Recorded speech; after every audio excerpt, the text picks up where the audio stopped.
നിമിഷത്തിന് വേണ്ടി നമുക്ക് കാതോർക്കാം. ബഹുമാനപ്പെട്ട ജോജി കെ ജോയി അച്ഛനെ ഏറെ ആദരവോടുകൂടി ഇന്നിന്റെ വചന ശുശ്രൂഷയ്ക്ക് വേണ്ടി ക്ഷണിക്കുന്നു.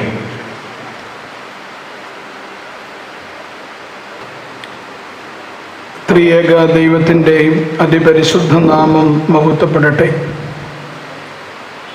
സാന്നിധ്യം കൊണ്ട് അനുഗ്രഹിക്കുന്ന വന്ദനായ മാത്യു തോമസ് കോർ എപ്പിസ്കോപ്പ അച്ഛൻ, ആദരണീയനായ ചെറിയാനച്ഛൻ, എൻ്റെ ജ്യേഷ്ഠ സഹോദരനായ ബിജു അച്ഛൻ, പ്രിയപ്പെട്ട വിമലച്ഛൻ, ബിനുവച്ഛൻ, സച്ചിനച്ഛൻ, മനോഹരമായി ഗീതങ്ങൾ ആലപിച്ച ഗായക സംഘാംഗങ്ങൾ, കർത്താവിൽ ഏറ്റവും സ്നേഹം നിറഞ്ഞ മാതാപിതാക്കളെ, സഹോദരങ്ങളെ, മഹാപരിശുദ്ധനായ അന്ത്രയോസ് ബാവായുടെ പെരുന്നാൾ ആഘോഷങ്ങളിലും പുത്തൻകാവ് കൺവെൻഷനിലും ഒരുമിച്ച് പങ്കെടുക്കുവാൻ ഈ വർഷം ദൈവം തമ്പുരാൻ ബലഹീനനായ എനിക്ക് തന്ന അവസരത്തെ ഓർത്ത് ദൈവത്തെ സ്തുതിക്കുന്നു.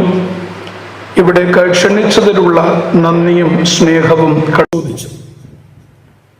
യേശുവിനെ ഞാൻ അറിയുന്നു, പൗലോസിനെയും പരിചയമുണ്ട്, എന്നാൽ നിങ്ങൾ ആർ എന്ന് ചോദിച്ചു. ഈ വാക്യത്തിന്റെ പശ്ചാത്തലം വിശുദ്ധനായ പൗലോസ് ലീഗായുടെ രണ്ടാം മിഷണറി യാത്രയിൽ അദ്ദേഹം കൊരിന്ത കേന്ദ്രമായി തന്റെ പ്രവർത്തനങ്ങൾ നടത്തുകയാണ്. തന്റെ കൂട്ടാളിയായി ഉള്ളത് അപ്പല്ലോസാണ്. അപ്പല്ലോസിനെ കൊരിന്തിന്റെ പ്രധാന സ്ഥലങ്ങളിൽ ദൈവവചന പ്രചാരണത്തിനായി വിട്ടിട്ട് പൗലോസ് ഉൾപ്രദേശങ്ങളിലേക്ക് പോയി ദൈവത്തിന്റെ വചനം അറിയിച്ചു. യേശുക്രിസ്തുവിനെ കുറിച്ച് വളരെ അധികമായി ആ നാട്ടിലുള്ള ആളുകൾക്ക് ഗ്രഹിക്കുവാനും ധ്യാനിക്കുവാനും സാധിച്ചു. ക്രിസ്തുവിനെ അറിഞ്ഞു എന്ന് മാത്രമല്ല, ക്രിസ്തുവിനെ കുറിച്ച് പ്രതിപാദിക്കുന്ന വിശുദ്ധനായ പൗലോസിനും പ്രത്യേകമായ പ്രാധാന്യത, പ്രിവിലേജസ് കിട്ടി. യേശുവിനെ കുറിച്ച് കൊരിന്തിൽ അറിഞ്ഞു എന്ന് മാത്രമല്ല, യേശുക്രിസ്തുവിനെ കുറിച്ച് പ്രചരിപ്പിച്ച, സുവിശേഷ ഘോഷണം നടത്തിയ, ക്രിസ്തുവിന് വേണ്ടി അധ്വാനിച്ച പൗലോസിനും പ്രത്യേകമായ പ്രാധാന്യത കിട്ടി. 19-ാം അധ്യായത്തിന്റെ 12-ാമത്തെ വാക്യത്തിൽ നാം നോക്കുമ്പോൾ അവിടെ കാണുന്നത് പൗലോസ് മുഖാന്തരം അസാധാരണമായ വീര്യപ്രവർത്തികളെ ചെയ്യിക്കയാൽ അവന്റെ മെയ്മേൽ നിന്ന് റൂമാലും ഉത്തരീയവും രോഗികളുടെ മേൽ കൊണ്ടുവന്നിടുകയും വ്യാധികൾ അവരെ വിട്ടുമാറുകയും ദുരാത്മാക്കൾ പുറപ്പെടുകയും ചെയ്തു. അപ്പൊ ക്രിസ്തുവിന്റെ നാമം വ്യാപിച്ചു എന്ന് മാത്രമല്ല, ക്രിസ്തുവിന്റെ നാമത്തെ കുറിച്ച് പറയുന്ന പൗലോസിനും പ്രത്യേകമായ പ്രിവിലേജസ് കിട്ടി. ഞാൻ ഈ വാക്യത്തിന്റെ ഒരു വിശ്വാസ തലത്തിലേക്ക് പോകുന്നില്ല, കാരണം ഇന്ന് ഞാൻ പറയാൻ ഉദ്ദേശിക്കുന്നതിന്റെ സ്കോപ്പ് അതല്ല. അതിന്റെ അർത്ഥം ഈ വാക്യത്തിന് പ്രാധാന്യത ഇല്ലെന്നല്ല. 12-ാമത്തെ വാക്യം വിശുദ്ധന്മാരുടെ തിരുശേഷിപ്പുമായി ബന്ധപ്പെട്ട് നമുക്ക് വ്യാഖ്യാനിക്കാവുന്നതാണ്. പക്ഷെ ഇന്ന് ആ വിഷയമല്ല പറയുവാൻ ആഗ്രഹിക്കുന്നത് എന്നതുകൊണ്ട് അതിലേക്ക് ഞാൻ സ്പർശിക്കുന്നില്ല. അപ്പോ വലിയൊരു മാറ്റം ഉണ്ടാകുകയാണ്. നാട്ടുഭാഷയെ പറഞ്ഞ ഭയങ്കര പെരുന്നാളിന്റെ ആഘോഷങ്ങൾ. അന്ത്രയോസ് ബാവായുടെ പെരുന്നാൾ പുത്തൻകാവിൽ നടക്കുന്നു, കുണ്ടറയിൽ നടക്കുന്നു, കല്ലടയിൽ നടക്കുന്നു. ഞാനൊരു 4 ദിവസമായിട്ട് കല്ലടയ്ക്ക് പ്രാന്തപ്രദേശങ്ങളിൽ ദൈവത്തിന്റെ വചനം പറയുകയായിരുന്നു. ഈ പരിശുദ്ധന്റെ പേര് ക്രിസ്തുവിലൂടെ വളരെയധികമായി വ്യാപിക്കുന്നു. പ്രിയപ്പെട്ടവരെയും, ഇങ്ങനെ ഒരു വർത്തമാനകാല ചിന്ത നാം പറയുമ്പോൾ, അപ്പോ പൗലോസിന്റെ പ്രസംഗം മൂലം യേശുക്രിസ്തുവിന്റെ നാമം വ്യാപിച്ചു. പൗലോസിന് പ്രത്യേകമായ പ്രിവിലേജും കിട്ടി. എനിക്ക് തോന്നുന്നു ഇന്നത്തെ കാലമാണെങ്കിൽ നോട്ടീസൊക്കെ അച്ചടിച്ച് കാണും. ക്രിസ്തുവിന്റെ നാമത്തിന്റെ പ്രഘോഷണം, ക്രിസ്തുവിന്റെ നാമം ഏറ്റുപറയുന്ന പൗലോസ് ലീഗായുടെ നാമത്തിൽ നടക്കുന്ന വലിയ അത്ഭുതങ്ങൾ. ഇതിങ്ങനെ മുൻപോട്ട് പോയപ്പോ ഒരു കൂട്ടം ആളുകൾക്ക് മനസ്സിലായി ഇതൊരു നല്ല കച്ചവടമാണ്, ഇതൊരു ലാഭ കച്ചവടമാണ്. അവിടെ ഒരു കൂട്ടം ആളുകൾ സ്കേവ എന്ന യഹൂദ പുരോഹിതന്റെ മക്കൾ അവര് ഒരു പുതിയ കച്ചവടം ആരംഭിച്ചു. അവരെന്തു ചെയ്തു എന്ന് 13 മുതലുള്ള വാക്യങ്ങളിൽ നാം വായിക്കുന്നുണ്ട്. എന്നാൽ ദേശാന്തരികളായി നടക്കുന്ന മന്ത്രവാദികളായ ചില യഹൂദന്മാർ പൗലോസ് പ്രസംഗിക്കുന്ന യേശുവിന്റെ നാമത്തിൽ ഞാൻ നിങ്ങളോട് ആണയിടുന്നു എന്ന് പറഞ്ഞ് യേശുവിന്റെ നാമം ചൊല്ലുവാൻ തുനിഞ്ഞു. ഇങ്ങനെ ചെയ്തവർ മഹാപുരോഹിതനായ സ്കേവ എന്ന യഹൂദന്റെ 7 പുത്രന്മാർ ആയിരുന്നു. സംഭവം ബഹുലമായി. എന്തൊക്കെ പരിപാടികളാണ്! ക്രിസ്തുവിന്റെ നാമത്തിലുള്ള പ്രഘോഷണം, ക്രിസ്തുവിന്റെ നാമം പ്രഘോഷിക്കുന്ന പൗലോസിന് പ്രിവിലേജ്. ഇത് കണ്ടപ്പോൾ സ്കേവ എന്ന മഹാപുരോഹിതന്റെ 7 മക്കൾ അവര് പുതിയൊരു പ്രസ്ഥാനം തുടങ്ങി. എന്തായിരുന്നു പ്രസ്ഥാനം? ഭൂതബാധ ഒഴിപ്പിക്കുന്ന പ്രസ്ഥാനം. ഏതു പേരിലാണ് അവർ നടത്തിയത്? അവർ പറഞ്ഞത് യേശുവിന്റെ നാമത്തിൽ, യേശുവിനെ കുറിച്ച് പ്രസംഗിക്കുന്ന പൗലോസിന്റെ നാമത്തിൽ. അങ്ങനെ ദുരാത്മാക്കളെ ഒഴിപ്പിച്ച് വന്ന സമയത്ത് ഇവരുടെ പ്രവർത്തനം കണ്ടപ്പോൾ ദുരാത്മാവ് ചോദിച്ച ചോദ്യമാണ് അപ്പോസ്തല പ്രവൃത്തി 19-ാം അധ്യായം 15-ാമത്തെ വാക്യത്തിൽ നാം വായിച്ചത്. യേശുവിനെ ഞങ്ങൾക്ക് അറിയാം, പൗലോസിനെ ഞങ്ങൾ കേട്ടിട്ടുണ്ട്, ബട്ട് ഹൂ ആർ യു? നീ ആര്? ഈ വാക്യം വർത്തമാന കാലത്തിലേക്ക് വരികയാണെങ്കിൽ, ഇനി പുത്തൻകാവിന്റെ പരിതസ്ഥിതിയിലാണെങ്കിൽ ചോദിക്കുന്ന ചോദ്യം ഇങ്ങനെയാണ്. വിശുദ്ധ വചനം വർത്തമാനകാലത്തിൽ ചിന്തിക്കുന്നതാണല്ലോ അതിന്റെ പ്രസക്തി. ഭൂതകാലത്തിൽ എന്തു നടന്നു എന്നതിനേക്കാൾ അത് we have to transform and transmit. അത് നമ്മുടെ വർത്തമാനകാലത്തിലേക്ക്, പ്രസന്റിലേക്ക് നാം അതിനെ രൂപപ്പെടുത്തിയെടുക്കണം. ഇപ്പൊ പുത്തൻകാവിലാണെങ്കിൽ ഞാൻ കൂടൽ സെന്റ് മേരീസ് മതാ ഇടവകയില്ല. അവിടെയാണെങ്കിൽ മാതാവിന്റെ പെരുന്നാളാണ്. അവിടെ പെരുന്നാൾ നടത്തുമ്പോ പുത്തൻകാവ് പിന്നെ പറയാൻ നിൽക്കുന്നത്, അത് ആദ്യം പറഞ്ഞ അച്ഛന്റെ പള്ളി പറയാതെ ഞങ്ങളുടെ പള്ളി പറഞ്ഞല്ലോ എന്നുള്ളൊരു പരാതി പറയുന്നു എന്നത് പറയാൻ സാധ്യതയുണ്ട് എന്നതുകൊണ്ട് ഞാൻ കൂടലിന്റെ കാര്യം പറയുന്നത്. അവിടെ എന്ത് പറയും? അവിടെ പറയും ഞങ്ങൾക്ക് യേശുവിനെ അറിയാം, ഞങ്ങൾക്ക് മാതാവിനെ അറിയാം, പക്ഷെ നീ ആരാ?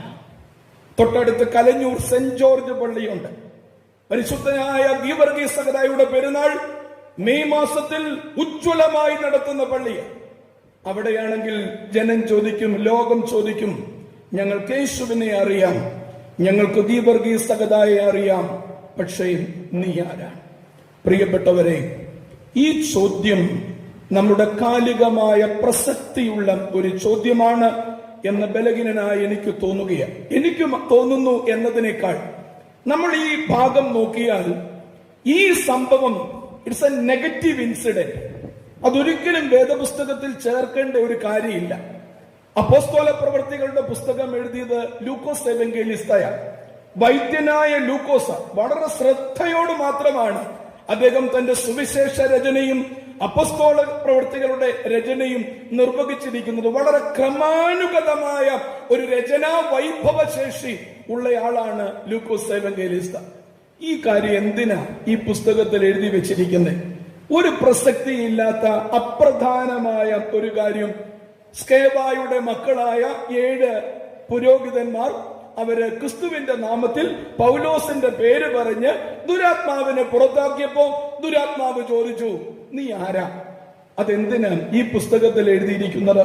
ഇനി അത് പോട്ടെ, ലൂക്കോസ് എവങ്കേലിസ്ത എഴുതിയെന്ന് വെച്ചാലും എഴുതിയത് അപ്പാടെ വേദപുസ്തക കാനോനിൽ ചേർത്തതല്ല, സഭയാണ് ഇത് ചേർത്തത്.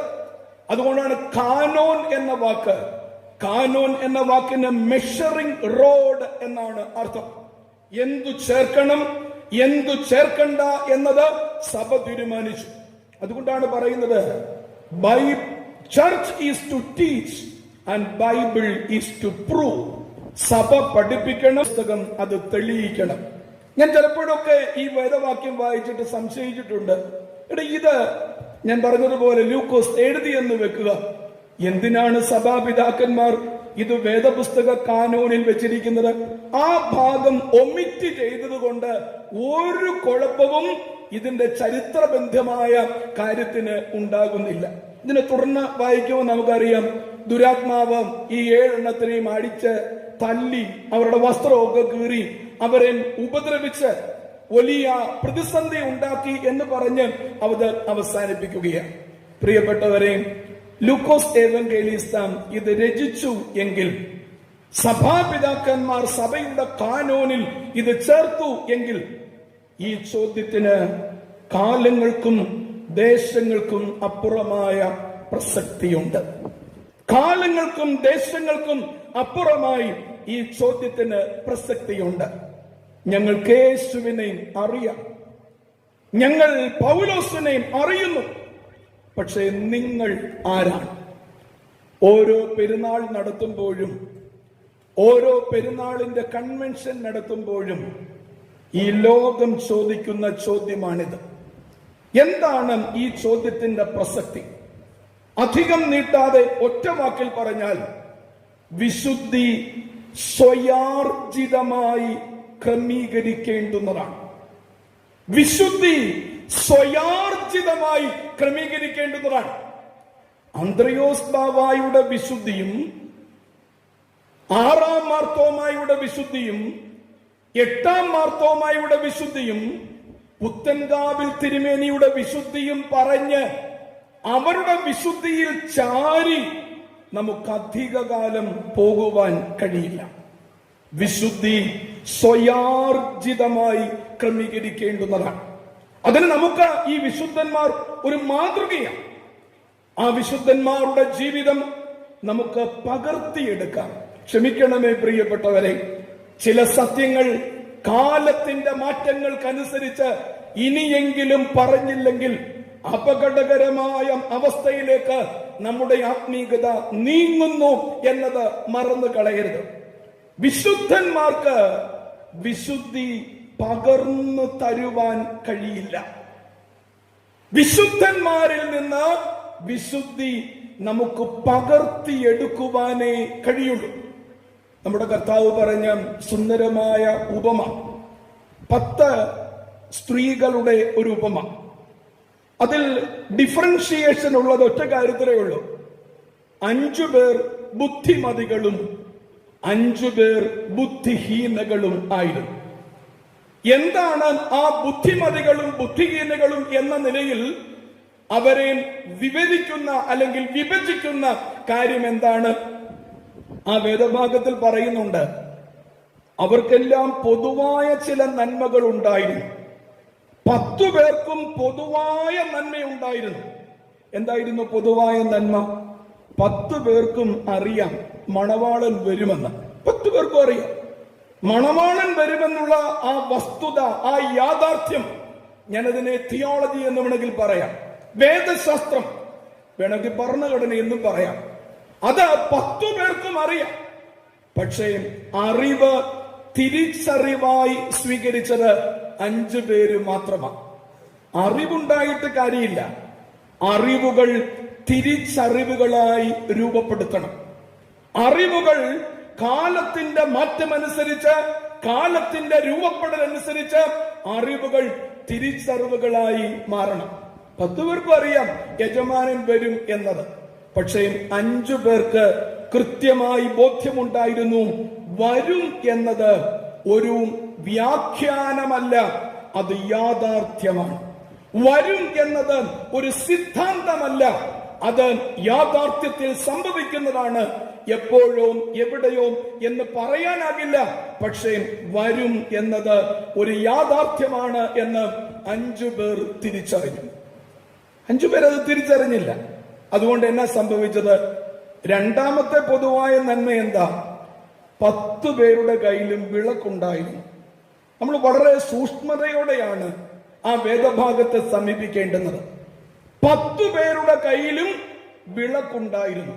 അത്യാവശ്യം കത്താനുള്ള എണ്ണയും ഉണ്ടായിരുന്നു. അതുകൊണ്ടാണല്ലോ അവർ കത്തിച്ചു കഴിഞ്ഞിട്ടാണ് കെട്ടുപോയത്, 5 പേരുടേത് കെട്ടുപോയത് എന്ന് രേഖപ്പെടുത്തിയിരിക്കുന്നത്. പക്ഷേ അവർക്ക് സംഭവിച്ച പ്രതിസന്ധി എന്താ? 5 പേർ വിളക്കിനോടുകൂടെ എണ്ണയും കരുതി. 5 പേർ വിളക്കെടുത്തു, പക്ഷെ എണ്ണ കരുതിയില്ല. എന്താണ് പ്രിയപ്പെട്ടവരെ ഈ എണ്ണ എന്ന് പറയുന്നത്? ദീർഘവീക്ഷണത്തോടെയുള്ള സമീപനം, അതാണ് എണ്ണ എന്ന് പറയുന്നത്. ഇത്തിരി എണ്ണയൊക്കെ നമ്മുടെ കയ്യിലുണ്ട്, മറ്റുള്ളവരുടെ പ്രകാശം കൊണ്ടൊക്കെ നമുക്ക് ഇത്തിരിയൊക്കെ കത്തി പോകാം. പക്ഷേ ഒരു ദീർഘവീക്ഷണത്തോടെ, ഒരു കാഴ്ചപ്പാടോടുകൂടി ജീവിതത്തെ സമീപിക്കണമെങ്കിൽ വിളക്കു മാത്രമല്ല, വിളക്കിനോടുകൂടെ എന്തും കരുതണം, എണ്ണയും കരുതണം. ദീർഘവീക്ഷണമില്ലാത്ത എന്തും അത് അപകടം ഉണ്ടാക്കുന്നതാണ്. ദീർഘവീക്ഷണമില്ലാത്ത ഏതു വസ്തുതയും ഏതു ചിന്താഗതിയും അത് അപകടമുണ്ടാക്കുന്നതാണ്. താൽക്കാലികമായി ജയ് വിളിക്കുവാൻ ഒത്തിരി ആളുകൾ കാണും. താൽക്കാലികമായി സിംബാവത് വിളിക്കുവാൻ ഒത്തിരി ആളുകൾ കാണും. പക്ഷേ ഒരു ദീർഘവീക്ഷണത്തോടെയുള്ള സമീപനം ഇല്ല എങ്കിൽ അപകടകരമായ അവസ്ഥയാണ്. ഇനി അടുത്തതെന്താ കാണുന്നേ? യജമാനൻ വന്നു. 5 പേര് വിചാരിച്ചത് വരും, പക്ഷെ വരുമോ, എന്ന് വരും തുടങ്ങിയ ഒരു അലാപത്തിൽ, സംശയത്തിൽ, വിത്ത് ഡൗട്ട് അവർ ജീവിച്ചു. യജമാനൻ വന്നപ്പോഴാണ് എല്ലാവരും എന്നാ ചെയ്തു? വിളക്ക് കത്തിച്ചു. വിളക്ക് കത്തിച്ചു കഴിഞ്ഞ് 5 പേരുടെ വിളക്ക് കെട്ടുപോയി. അവർക്ക് ദീർഘവീക്ഷണത്തിന്റെ എണ്ണയില്ലാത്തതുകൊണ്ട് കെട്ടുപോയി. അപ്പൊ അവരുടെ മനസ്സിലൊരു ചിന്തയുണ്ടായി. എന്താ? ഈ 5 പേരുടെ വിളക്ക് കെട്ടപ്പോൾ അവര് മറ്റേ 5 പേരോട് ചോദിച്ചു, ഞങ്ങൾക്ക് ഇത്തിരി എണ്ണ തരുമോ? ഞാനത് ഇന്നത്തെ കാലത്തിലേക്ക് ഒന്ന് ട്രാൻസ്ലേറ്റ് ചെയ്തോട്ടെ, ക്ഷമിക്കണം നിങ്ങളത്, എന്നെ കൂടെ ചേർത്താ പറയുന്നേ. കർത്താവ് വരുമ്പോ അന്ത്രയോസ് ബാവ ഉണ്ടെന്നേ, കർത്താവ് വരുമ്പോ പരിമല തിരുമേനി ഉണ്ടെന്നേ, നമുക്ക് അങ്ങോട്ട് ചെന്ന് ഇത്തിരി എണ്ണ മാറ്റിയാ മതി, അങ്ങോട്ട് ചെന്ന് ഇത്തിരി എണ്ണ വാങ്ങിച്ചാ മതി. പക്ഷേ 5 പേര് എന്താ പറഞ്ഞത്? ഞങ്ങൾക്കും നിങ്ങൾക്കും മതിയാകാതെ വരും. ഞങ്ങൾ എണ്ണയൊക്കെ കരുതി, പക്ഷെ ഇപ്പോൾ നിങ്ങൾക്ക് പകർന്നു തന്നാൽ, ശ്രദ്ധിക്കുക ആ വാക്ക്, ഇപ്പോൾ നിങ്ങൾക്ക് പകർന്നു തന്നാൽ ഞങ്ങൾക്കും പോരാതെ വരും. ശ്രദ്ധിക്കണം പ്രിയപ്പെട്ടവരെ, ക്രിസ്തുവിന്റെ 2ാമത്തെ വരവിൽ പരിശുദ്ധന്മാർക്കും എണ്ണ വേണം. പരിശുദ്ധന്മാരും എണ്ണയുമായി നിൽക്കണം. അവർക്ക് എക്സംഷൻസ് ഇല്ല. അങ്ങനെയല്ല ഓർത്തഡോക്സ് തിയോളജി പഠിപ്പിക്കുന്നത്. നമ്മളിങ്ങനെ പഠിപ്പിച്ച് ആ തിയോളജിയിലേക്ക് വന്നെന്ന് മാത്രമേ ഉള്ളൂ. പരിശുദ്ധന്മാർക്കും ജീവിതത്തിൽ വിളക്ക് കത്തുവാനുള്ള എണ്ണ ആവശ്യമാണ്. 5 പേര് പറഞ്ഞു, ഞങ്ങൾ നിങ്ങൾക്ക് തന്നു പോയാൽ ഞങ്ങൾക്കും അബദ്ധമാകും. അതുകൊണ്ടാണ് ഞാൻ ആരംഭിച്ചത്. പ്രിയപ്പെട്ടവരെയും, വിശുദ്ധി പകർന്നു തരുവാൻ വിശുദ്ധന്മാർക്ക് കഴിയില്ല. എന്നാൽ വിശുദ്ധന്മാരിൽ നിന്ന് നമുക്ക് വിശുദ്ധി പകർത്തിയെടുക്കാം. അതിനാ പെരുന്നാൾ നടത്തുന്നത്, അതിനാണ് വിശുദ്ധന്മാരെ ഓർക്കുന്നത്, അതിനാണ് ആണ്ടോടാണ്ട് അവരെ ഓർത്ത് പെരുന്നാൾ നടത്തി ആ ജീവിതത്തെ നമ്മിലേക്ക് സ്വാംശീകരിക്കുന്നത്. അവർക്ക് വിശുദ്ധി പകർന്നു തരുവാൻ കഴിയില്ല, എന്നാൽ നമുക്ക് പകർത്തിയെടുക്കാം. ഇനി ഒരു സാധ്യത കൂടെയുണ്ട്. എന്താണ് ആ സാധ്യത? 5 പേര് പെട്ടെന്ന് കമ്പോളത്തിൽ ചെന്നു. അതിന്റെ ഗ്രീക്ക് വാക്ക് പറയുന്നത് ചന്തയിൽ പോയെന്ന. അതിന്റെ മൂലഭാഷയിലെ വാക്ക് അതാ. ലുലു മാളിൽ പോയല്ല. ലുലു മാളിൽ ഒരു ടൈമുണ്ട്, ഇന്ന സമയം മുതൽ ഇന്ന സമയം വരെ. വലിയ വലിയ ഹൈപ്പർ മാർക്കറ്റിൽ ഇന്ന സമയം മുതൽ ഇന്ന സമയം വരെ. പക്ഷെ ചന്തയുടെ പ്രത്യേകത എന്താ? അവിടെ 24/7 ആരെങ്കിലുമൊക്കെ കാണും. ഏതെങ്കിലും ഒരു കടയിൽ എണ്ണ കിട്ടും. പക്ഷെ നിർഭാഗ്യമെന്ന് പറയട്ടെ, നമ്മുടെ ഈ 5 പേര് ചെന്ന സമയത്ത് അന്ന് മാർക്കറ്റും അടച്ചുപോയി. മാർക്കറ്റിൽ ചെന്നിട്ടും അവർക്ക് എണ്ണ കിട്ടിയില്ല. അതെ, ഇനിയും അവസരങ്ങൾ ഉണ്ടാകാം, ഇല്ലെന്നല്ല, ഇനിയും അവസരം ഉണ്ടാകാം. നമ്മൾ ഇന്നലെ മെനിഞ്ഞാന്നും ഒക്കെ ചിന്തിച്ചില്ല ഇനി അവസരം ഉണ്ടെന്ന്. ഇനിയും അവസരങ്ങൾ, എന്നും അവസരങ്ങൾ ഉണ്ടാകണം എന്നില്ല. ഇനിയും അവസരങ്ങൾ ഉണ്ടാകാം, പക്ഷെ എന്നും അവസരങ്ങൾ ഉണ്ടാകണം എന്നില്ല. ഞാനൊക്കെ ആത്മസംതൃപ്തി അടയുന്നതിന്റെ ഒരു കാര്യം, എങ്ങനെ പോയാലും കുഴപ്പമൊന്നുമില്ല, 3-ാം മണിക്കും 9-ാം മണിക്കും 6-ാം മണിക്കും വരെ വന്നവർക്ക് കാശ് കിട്ടി. അപ്പൊ പിന്നെ 6-ാം മണി വരെ എക്സെപ്ഷൻസ് ഉണ്ട്. പക്ഷെ ഒന്നോർത്തോണം, 6-ാം മണി കഴിഞ്ഞും ചില മണികളൊക്കെ ഉണ്ട്. അവരുടെ കാര്യം അവിടെ പറയുന്നില്ല. അതുകൊണ്ട് അവസരങ്ങൾ ഇനിയും ഉണ്ടാകാം, പക്ഷേ അനവരതമായ അവസരങ്ങൾ ഉണ്ടാകണമെന്നില്ല. അതുകൊണ്ട് വിശുദ്ധന്മാരുടെ പെരുന്നാൾ ആഘോഷിക്കുമ്പോൾ അവരുടെ വിശുദ്ധിയിൽ ചാരി നിൽക്കാനല്ല, നിൽക്കുന്നത് കുഴപ്പമില്ല, പക്ഷേ ആ വിശുദ്ധി നമ്മിലേക്ക് സ്വാംശീകരിക്കണം. ആ വിശുദ്ധി നമ്മിലേക്ക് സ്വാംശീകരിക്കണം. അല്ലാതെ പെരുന്നാളിന് ഞാൻ പങ്കെടുത്തു, പെരുന്നാളിൽ ഞാൻ മുത്തുകുട പിടിച്ചു, അതൊക്കെ ആവശ്യമാണ്. അതൊക്കെ വിശുദ്ധി പകർത്തിയെടുക്കുന്ന പ്രക്രിയയിൽ ആവശ്യമായ ഘടകങ്ങളാണ്. എന്നാൽ നാം വിശുദ്ധി സ്വയാർജിതമായി അവനവന്റെ ജീവിതത്തിന്റെ വിശുദ്ധി പകർത്തിയെടുക്കുവാനും ജീവിതത്തിൽ പ്രാവർത്തികമാക്കുവാനും സാധിക്കണം. അതുകൊണ്ടാണ് വിശുദ്ധ വചനം ഓർമ്മപ്പെടുത്തുന്നത്, അവനവൻ ശരീരത്തിലിരിക്കുമ്പോൾ ചെയ്തത് നല്ലതാകിലും തീയതാകിലും അതിന് തക്കവണ്ണം പ്രതിഫലം പ്രാപിക്കുവാൻ ദൈവത്തിന്റെ ന്യായാസനത്തിന്റെ മുമ്പിൽ ചെല്ലണം. ഓർത്തഡോക്സുകാർക്ക് 2 കൊരിന്ത്യർ 5:10 എക്സംപ്റ്റഡ് ആണ് എന്ന് എന്റെ പരിമിതമായ അറിവിൽ ഇതുവരെയും എനിക്ക് മനസ്സിലായിട്ടില്ല. നമുക്ക് എക്സംപ്റ്റഡ് അല്ല. നമ്മുടെ വിശുദ്ധ കുർബാനയിലും ഒക്കെ ചൊല്ലുന്നത്, കർത്താവേ, ഞങ്ങൾ ചെയ്തു പോയ കുറവുകൾക്ക് നിന്റെ മുമ്പിൽ കണക്കു പറയുവാനുള്ളവരാണ് എന്ന ബോധ്യം ഞങ്ങൾക്ക് തരണം. പിന്നെ ആകെ നമുക്ക് പറയാൻ ഒക്കുന്നൊരു കാര്യം, നിന്റെ കരുണയുണ്ടാകണമേ എന്നാണ്. ഞാനിത് പറയുന്നതിന്റെ കാരണം, ഇന്നത്തെ ഒരു കാലത്ത് നമ്മുടെ ഇടയിൽ വരുന്ന ഒരാത്മീക പാപ്പരത്വമാണ്. ഞാൻ മുമ്പ് പറഞ്ഞതുപോലെ വിശുദ്ധന്മാരുടെ പെരുന്നാളൊക്കെ നടത്തണം, ഇത്തിരി സിന്ദാബാദൊക്കെ വിളിക്കണം, ഇത്തിരി കാതോലിക്ക ജയിനവ് പറയണം. അതിനപ്പുറമായി വ്യക്തിപരമായ ഒരു വിശുദ്ധി അത്ര ആവശ്യമുണ്ടോ എന്ന് ചിന്തിക്കുന്ന ഒരു കാലഘട്ടമാണ് ഇന്നത്തത്. അതുകൊണ്ടാണ് ഈ വാക്യം പറഞ്ഞത്, യേശുവിനെ ഞങ്ങൾക്കറിയാം, പൗലോസിനെ ഞങ്ങൾക്ക് പരിചയമുണ്ട്. നമ്മൾ വിചാരിക്കുന്നത് പോലല്ല കേട്ടോ. സാത്താൻ ഇവരെ എല്ലാം അറിയാം, വളരെ കൃത്യമായി വ്യക്തിപരമായി കൃത്യമായി പരിചയമുണ്ട്. പക്ഷെ ചോദ്യം ഇതാണ്, ബട്ട് ഹു ആർ യു? നീ ആരാ? യേശുവിന്റെ പേരും പ്രകടനവും കൊണ്ട് നീ എന്റെ അടുത്ത് വരരുത്, ഇതാണ് സാത്താൻ പറയുന്നത്. യേശുവിന്റെ പേരും പ്രകടനവുമല്ല, യേശുവിന്റെ വേരും ഉയിരും നിന്നോടൊപ്പമുണ്ടോ? യേശുവിന്റെ വേരും ഉயிருമില്ല എങ്കിൽ ഈ പേരും പ്രകടനവും കൊണ്ട് നമുക്ക് നിലനിൽക്കുവാൻ കഴിയില്ല എന്നത് സ്നേഹം നിറഞ്ഞവരെയും ഓർത്തുകൊള്ളണം. അതുകൊണ്ടാണ് ഞാൻ പറഞ്ഞത്, നമുക്ക് സ്വയാർജിതമായ ഒരു വിശുദ്ധി രൂപപ്പെടുത്തണം. അതെന്താ മാർഗം? ശാന്തമായി അല്പസമയം ഈ വിശുദ്ധി നമ്മുടെ ജീവിതത്തിലേക്ക് രൂപപ്പെട്ടു വരുവാൻ ഒരു 4 അവബോധങ്ങളെ കുറിച്ച് ചിന്തിക്കാം എന്നാണ് കർത്താവിൽ ആഗ്രഹിക്കുന്നത്. 4 consciousness to increase the holy life in our life. നമ്മുടെ ജീവിതത്തിലേക്ക് വിശുദ്ധത വർദ്ധിപ്പിക്കുവാൻ സാധ്യമായ ഒരു 4 ചിന്തകൾ. ഈ ചിന്തകൾ പറയുവാൻ തക്കവണ്ണം എന്നെ പ്രേരിപ്പിച്ചത് അടുത്ത സമയത്ത് വായിച്ച ഒരു പുസ്തകമാണ്. വളരെ പഴക്കമുള്ള ഒരു ഈസ്റ്റ് സിറിയൻ പിതാവ് എഴുതിയ പുസ്തകമാണ്. ആ പിതാവിന്റെ പേര് എലിജ ഓഫ് നിസിബിസ് എന്ന പേരാണ്.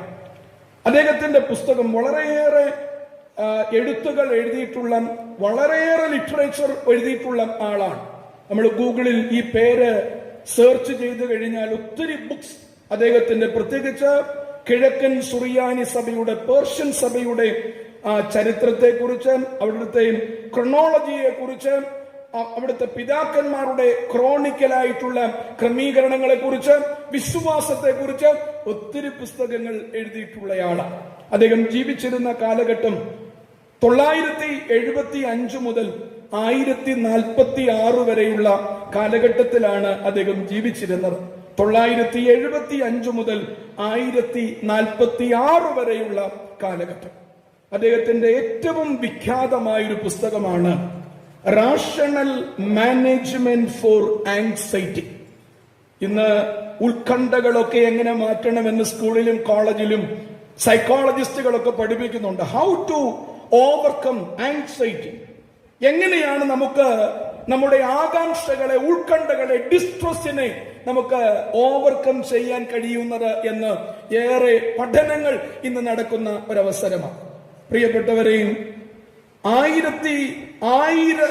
ആയിരങ്ങളിൽ 975 മുതൽ 1046 വരെയുള്ള ഈ കാലഘട്ടത്ത് എങ്ങനെയാണ് ഉത്കണ്ഠകളെ നേരിടേണ്ടുന്നത് എന്നത് ആ പുസ്തകത്തിൽ അദ്ദേഹം വളരെ കൃത്യമായി ക്രമീകരിച്ച് അത് രേഖപ്പെടുത്തിയിട്ടുണ്ട്.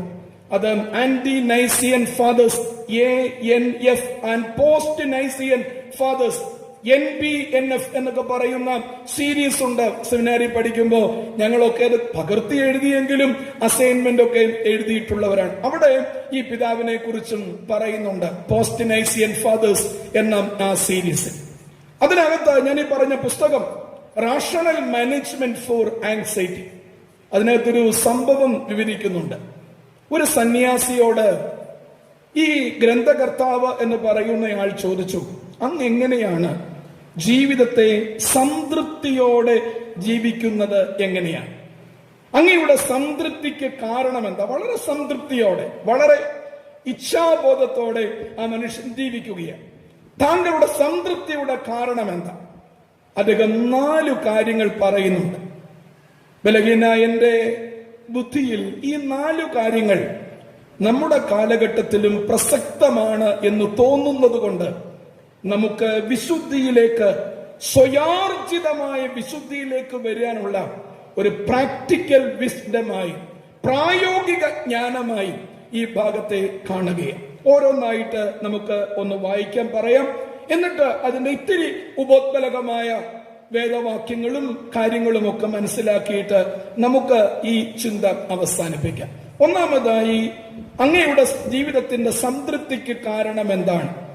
ഈ സന്യാസി പറയുകയാണ്, എനിക്ക് ഒരു ഉടയവൻ ഉണ്ടെന്ന് ഞാൻ അറിയുന്നു. എന്റെ സൃഷ്ടാവും പരിപാലകനുമാണ് അവിടുന്ന്. എനിക്ക് ആവശ്യമുള്ള അപ്പം ഒരു ദിവസം പോലും അവിടുന്ന് മുടക്കിയിട്ടില്ല.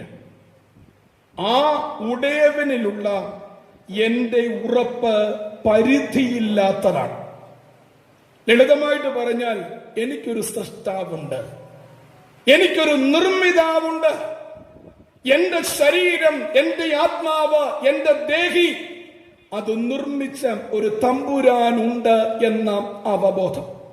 That consciousness that I have a creator, എനിക്കൊരു സൃഷ്ടാവുണ്ട് എന്ന അവബോധം, പ്രിയപ്പെട്ടവരെ, നമ്മെ യഥാർത്ഥ വിശുദ്ധിയിലേക്ക് നയിക്കും.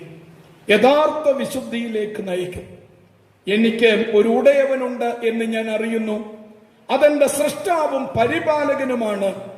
എനിക്ക് ആവശ്യമുള്ള അപ്പം ഒരു നാളും അവൻ മുടക്കിയിട്ടില്ല. ആ ഉടയവനിലുള്ള എന്റെ ഉറപ്പ് പരിധിയില്ലാത്തതാണ്. ആ അവബോധമാണ് വിശുദ്ധിയിലേക്ക് നയിക്കുവാൻ നമ്മെ പ്രേരിപ്പിക്കുന്ന ഒന്നാമത്തെ കാര്യം.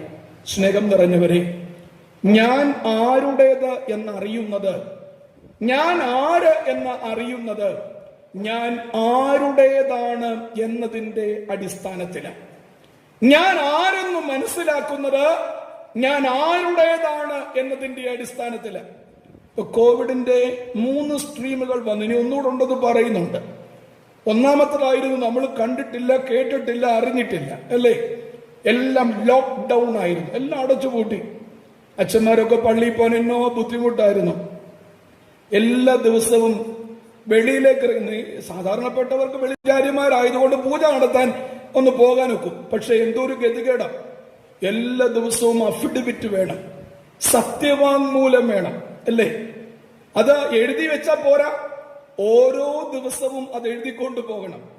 ഞാൻ ആദ്യം ഒന്ന് എഴുതി 2 ദിവസം കൊണ്ടുപോയപ്പോൾ പോലീസ് പറഞ്ഞു, ഫാദർ ഇത് പോരാ, ഫാദർ ഓരോ ദിവസത്തെയും ഡേറ്റ് ഇട്ട് സത്യവാങ്മൂലം എഴുതിയില്ലെങ്കിൽ അകത്താകും. അതുകൊണ്ട് ഓരോ ദിവസവും സത്യവാങ്മൂലം വേണം. എന്തൊക്കെയാണ് അതിനകത്ത് വേണ്ടിയിരുന്നത്? നമുക്ക് പരിചിതമായതുകൊണ്ടത് പങ്കുവെക്കുക. ഒന്ന്, ഞാൻ ആരാ അല്ലേ? ഇന്ന വീട്ടിൽ ഇന്നാരുടെ മകനായ ഇന്നാരായ ഞാൻ. ഒന്ന്, ഞാൻ കൊടുക്കേണ്ട സത്യവാങ്മൂലം അതാണ്, ഞാൻ ആരാണ്. രണ്ട്, ഞാൻ എങ്ങോട്ടാണ് പോകുന്നത്. മൂന്ന്, എന്റെ യാത്രയുടെ ഉദ്ദേശം എന്താ.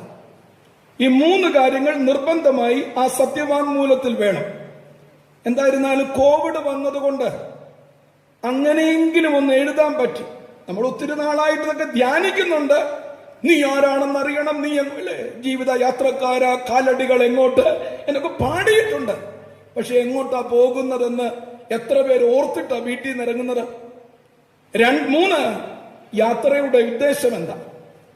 What is the aim of your journey? What is the intention of your journey? നിന്റെ യാത്രയുടെ ഉദ്ദേശം എന്താ? അതുകൊണ്ടാണ് ഞാൻ പറഞ്ഞത്, ഞാൻ ആരെന്ന് അറിയുന്നത് ഞാൻ ആരുടേതാണ് എന്നതിന്റെ അർത്ഥത്തിന്. ഞാൻ എവിടെയാണ് എന്ന ചോദ്യം യാഥാർത്ഥ്യമാകുന്നത് ഞാൻ എവിടെയായിരിക്കേണ്ടുന്നവനാണ് എന്നത് ചിന്തിക്കുമ്പോഴാണ്. ഏദൻ തോട്ടത്തിൽ സായം സന്ധ്യയിൽ ദൈവം ചോദിച്ചു, ആദമേ നീ എവിടെ? ദൈവത്തിന് അറിയാഞ്ഞിട്ടാണ്. ദൈവത്തെ നമ്മൾ പറയുന്നത് സർവസ്വരൂപൻ എന്നാണല്ലോ. Omni present and omni potent. ഞങ്ങളെ ക്രിസ്റ്റോളജി ഒക്കെ പഠിപ്പിച്ചത് പരിശുദ്ധ ബാമാ തിരുമേനിയ. എന്തോരം ക്രിസ്റ്റോളജി ഒക്കെ പഠിച്ചേ. Omni present and omni potent. എല്ലാ സ്ഥലത്തുമുണ്ട്, എല്ലായിടത്തുമുണ്ട്, എല്ലായിടത്തും തന്റെ സാന്നിധ്യം അറിയിക്കുന്നവൻ. ഹൈന്ദവ സഹോദരങ്ങൾ പറയും തൂണിലും തുരുമ്പിലും ഉള്ളവൻ.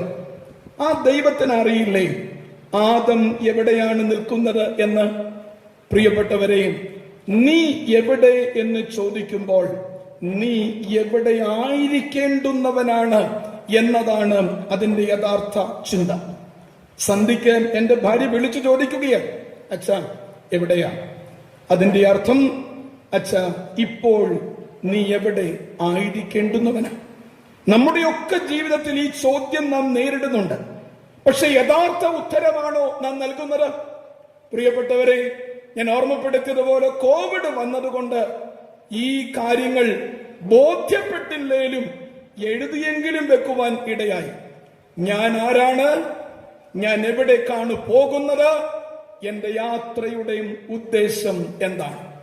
എനിക്കൊരു സ്രഷ്ടാവുണ്ട് എന്നതാണ് ഞാൻ ആരാണ് എന്നതിന്റെ അർത്ഥം. ഞാൻ ആരാണ് എന്ന് വ്യാഖ്യാനിക്കുമ്പോൾ ഞാൻ ആരുടേതാണ്? എലിജ ഓഫ് നിസിബിസ് എഴുതുകയാണ്, എനിക്കൊരു ഉടയവൻ ഉണ്ട് എന്ന് ഞാൻ അറിയുന്നു. അതേ പ്രിയപ്പെട്ടവരെ, എനിക്കൊരു ഉടയവനുണ്ട് എന്ന അവബോധമാണ് വിശുദ്ധിയിലേക്ക് വളരുവാൻ നമുക്ക് ഇടയാകുന്നത്. മാർക്ക് ട്വെയിൻ എന്ന് പറയുന്ന സാഹിത്യകാരനെ കുറിച്ച് നിങ്ങൾ കേട്ടിട്ടുണ്ട്. അദ്ദേഹം പറയുന്നു, 2 days are important. 2 ദിവസങ്ങളാണ് പ്രാധാന്യതയുള്ളത്. ഒന്ന്, നീ ഈ ലോകത്തിലേക്ക് പിറന്ന ദിവസം. 2, ഈ ലോകത്തിൽ എന്തിന് ജനിച്ചു എന്ന് ബോധ്യപ്പെടുന്ന ദിവസം. 1, ഈ ലോകത്തിലേക്ക് പിറന്ന ദിവസം. 2, എന്തിനാണ് ഈ ലോകത്തിലേക്ക് ജനിച്ചത്. അന്ത്രയോസ് പിതാവിനെയും പുത്തൻകാവിൽ തിരുമേനിയെയും 6-ാം മാർത്തോമായെയും 8-ാം മാർത്തോമായെയും പരിശുദ്ധ അമ്മയും ഗീവർഗീസ് സഹദായെയും പരിമല തിരുമേനിയും ഒക്കെ നാം നോക്കുമ്പോ അവർക്ക് എന്തിന് ഈ ലോകത്തിലേക്ക് തങ്ങൾ പിറന്നു എന്നതിനെ കുറിച്ച് കൃത്യവും വ്യക്തവുമായ ആശയമുണ്ടായിരുന്നു. അതുകൊണ്ടാണ് ജീവിതം കൊണ്ട് അവർ പരിശുദ്ധന്മാരായി മാറിയത്. എനിക്ക് ഒരു ഉടയവനുണ്ട് എന്ന് നമുക്ക് ചിന്തിക്കാൻ കഴിയുമോ? നമുക്കറിയാം, മനുഷ്യൻ എന്ന് പറയുമ്പോൾ 3 ഭാവങ്ങളാണ്. ഗ്രീക്ക് തിയോളജി പറയുന്നത് 3 ഭാഗങ്ങളായി മനുഷ്യനെ സൃഷ്ടിച്ചിരിക്കുന്നു. ഏതൊക്കെയാ അത്?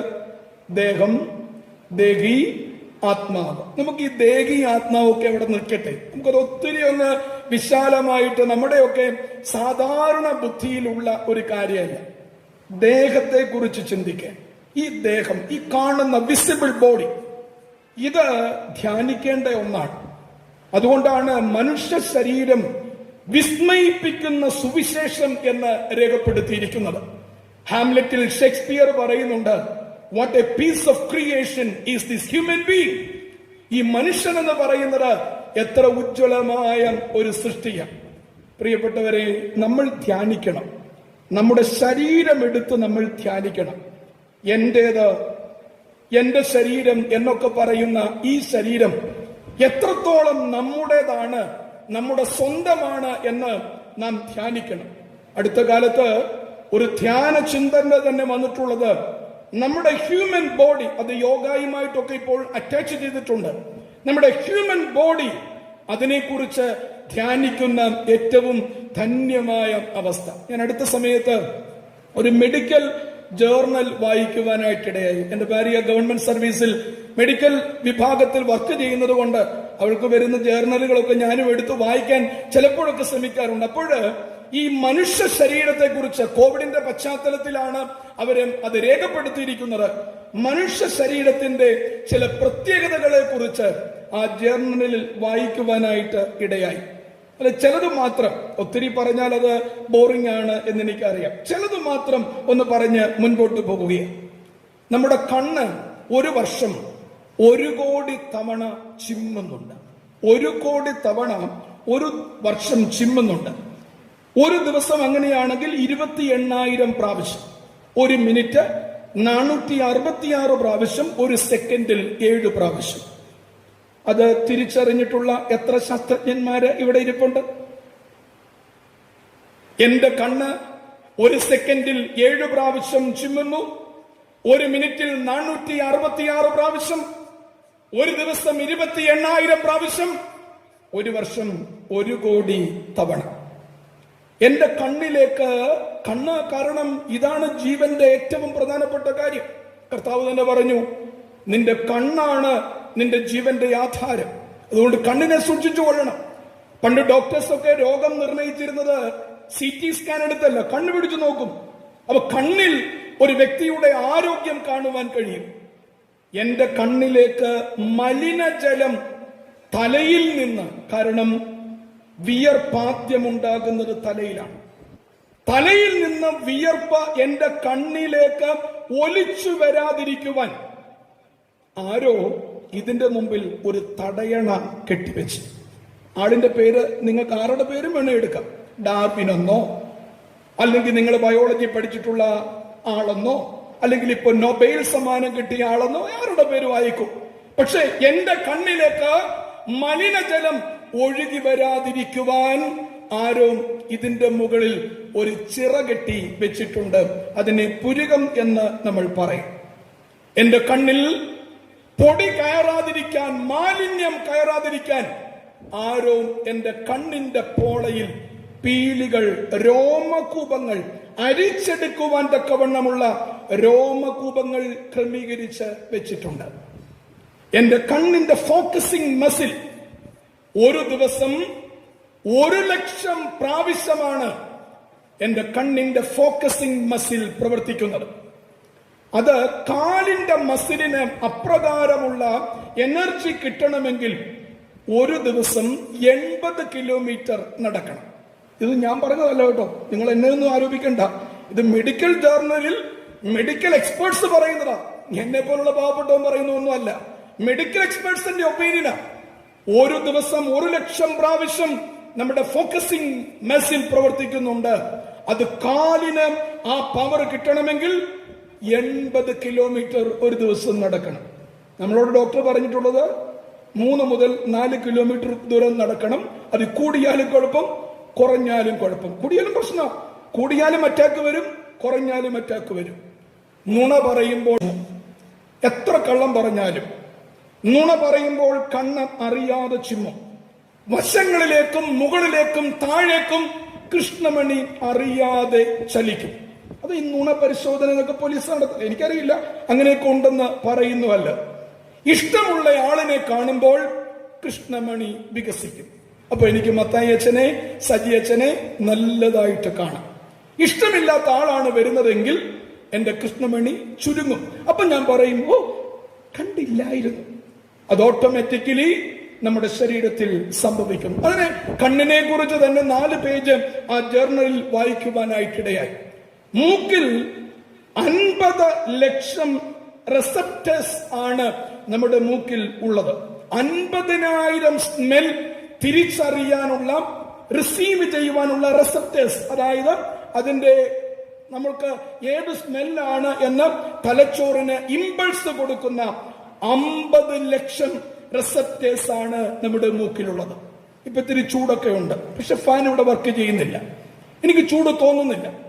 ചൂട് അനുഭവിക്കുന്നുണ്ട്, പക്ഷെ ചൂടിനെ എനിക്ക് അതിജീവിക്കാൻ കഴിയും. കാരണം എന്റെ മൂക്ക് നാച്ചുറൽ എയർ കണ്ടീഷണറാണ്. അത് നാച്ചുറലായി എയർ കണ്ടീഷൻ ചെയ്ത എന്റെ ചൂട് എന്റെ ബോഡിയിൽ ഉണ്ടെങ്കിൽ പോലും അതിനെ ഇപ്പോൾ കൃത്യമായി രൂപപ്പെടുത്തി നിൽക്കുന്നു.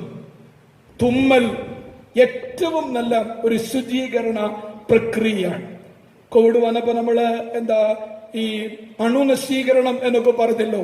തുമ്മുന്നത് ശരീരത്തിന്റെ ഏറ്റവും പ്രധാനപ്പെട്ട അണുനശീകരണമാണ്. ചെവി, എന്റെ ശരീരം, ഞാൻ ഇങ്ങനെ നേരെ നിൽക്കാൻ, 2 കാലിൽ ഇങ്ങനെ നിൽക്കുവാൻ എന്നെ സഹായിക്കുന്നത് എന്റെ ചെവിയുടെ ഭാഗങ്ങളിലുള്ള ഫ്ലൂയിഡാണ്. അത് ആര് നിർമ്മിച്ചു എന്ന് നമ്മൾ പിന്നീട് മനസ്സിലാക്കിക്കൊള്ളൂ. നാവ് ഏറ്റവും കരുത്തുള്ള മസിലാണ് നാവിലുള്ളത്. അതും പ്രത്യേകിച്ച് നാവിനെ പോലെ തീപ്പന്തമായ സാധനം വേറെയില്ല. ചൈനീസ് പഴമൊഴി പറയുന്നത് നാവിനെ 32 പല്ലുകളാകുന്ന കോട്ടയ്ക്കുള്ളിൽ ഒരു ജലാശയത്തിന്റെ അകത്ത് ഇട്ടു സൂക്ഷിച്ചിരിക്കുകയാണ്.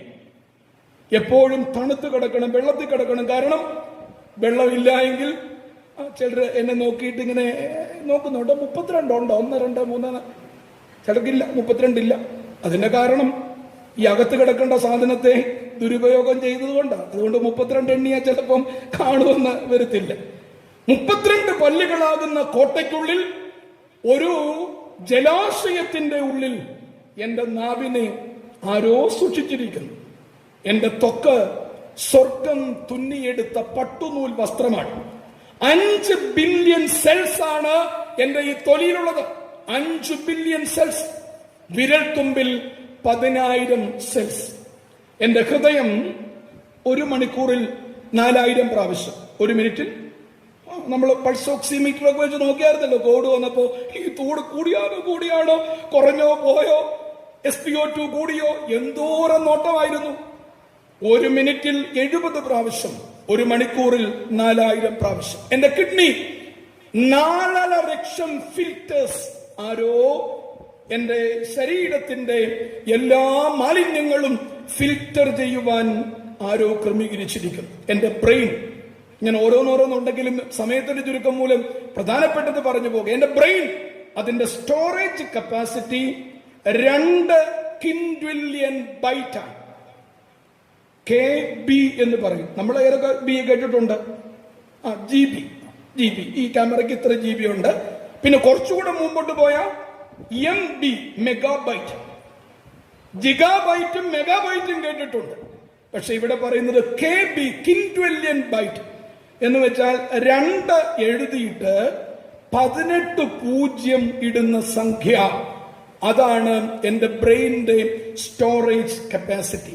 എന്റെ ശരീരത്തിലൂടെ ഓടുന്ന ന്യൂറോൺസ്, എന്റെ ശരീരത്തിൽ പരസ്പരം കൊടുക്കുന്ന സംവേദനത്തിന്റെ സ്പീഡ് 268 കിലോമീറ്റർ പെർ അവർ ആണ്.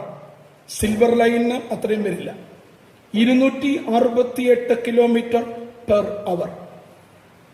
സ്നേഹം നിറഞ്ഞവരെ, ആരാണ് ഇതൊക്കെ നിർമ്മിച്ചത്? ഡാർവിൻ പറഞ്ഞു ഇവല്യൂഷൻ. എങ്ങനെ ഇവല്യൂഷൻ ഉണ്ടായി? അദ്ദേഹം പറഞ്ഞു ഐ ഡോണ്ട് നോ. അധ്യാപകരൊക്കെ എന്നോട് ക്ഷമിക്കണം കേട്ടോ, ഞാൻ ശാസ്ത്രത്തിനെതിരല്ല. By theory of evolution, but how? ഒരു മറുപടിയില്ല. ഡാർവിൻ മരിച്ചു കഴിഞ്ഞ് അദ്ദേഹത്തിന്റെ ഡയറി, 200 വോള്യൂംസ് ഉള്ള ഡയറി അദ്ദേഹത്തിന്റെ മകൻ ജോൺ ഡാർവിൻ പ്രസിദ്ധീകരിച്ചു. അതിൽ ഡാർവിൻ എഴുതിയിരിക്കുന്നത്, in my inner mind I don't think all things happen by chance. In my inner mind I don't think all things happen by chance. ആരുടെ പേരും എഴുതിക്കോ. എന്റെ ശരീരം നിർമ്മിച്ചത് ആര് എന്നതിന് ആരുടെ പേരും എഴുതിക്കോ. ബലഹീന എനിക്ക് പറയാനുള്ളത് ഒന്നേ ഉള്ളൂ, ധ്യാനിക്കാനുള്ളത് ഒന്നേ ഉള്ളൂ. 139 സങ്കീർത്തനം 13-14 വാക്യങ്ങൾ. 139 സങ്കീർത്തനം 13-14 വാക്യങ്ങൾ. നീയല്ലോ എന്റെ അന്തരംഗങ്ങളെ നിർമ്മിച്ചത്, എന്റെ അമ്മയുടെ ഉദരത്തിൽ നീ എന്നെ മെടഞ്ഞു. ഭയങ്കരവും അതിശയനീയവുമായി നീ എന്നെ സൃഷ്ടിച്ചിരിക്കുകയാൽ ഞാൻ നിന്നെ സ്തോത്രം ചെയ്യും. ആർക്കും ആരുടെ പേരും ഓപ്ഷൻ കൊടുക്കാം. ഒത്തിരി ഓപ്ഷൻസ് ഉണ്ട്, 4 5 ഒന്നും അല്ല. അതിൽ ഒരു ഓപ്ഷനായി ഗോഡ് എന്ന വാക്ക് കൂടെയുണ്ട്. പക്ഷെ എനിക്ക് പറയാനുള്ളത്, നീയല്ലോ എന്റെ അന്തരംഗങ്ങളെ നിർമ്മിച്ചത്. You knit me together in my mother's womb. Knitting എന്ന വാക്കാണ് ഇംഗ്ലീഷിൽ പറയുന്നത്. KNITTING, knitting.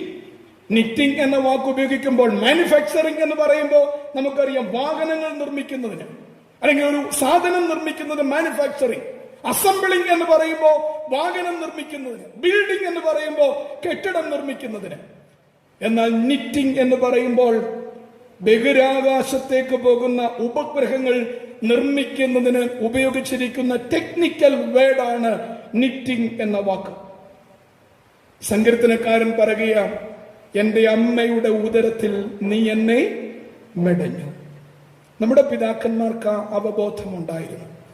സന്ധ്യ നമസ്കാരത്തിൽ അപ്രേമിന്റെ ബോവുസ്ഥാൻ നമ്മൾ ചൊല്ലി, അപ്രേമിന്റെ കീർത്തനങ്ങൾ ചൊല്ലി.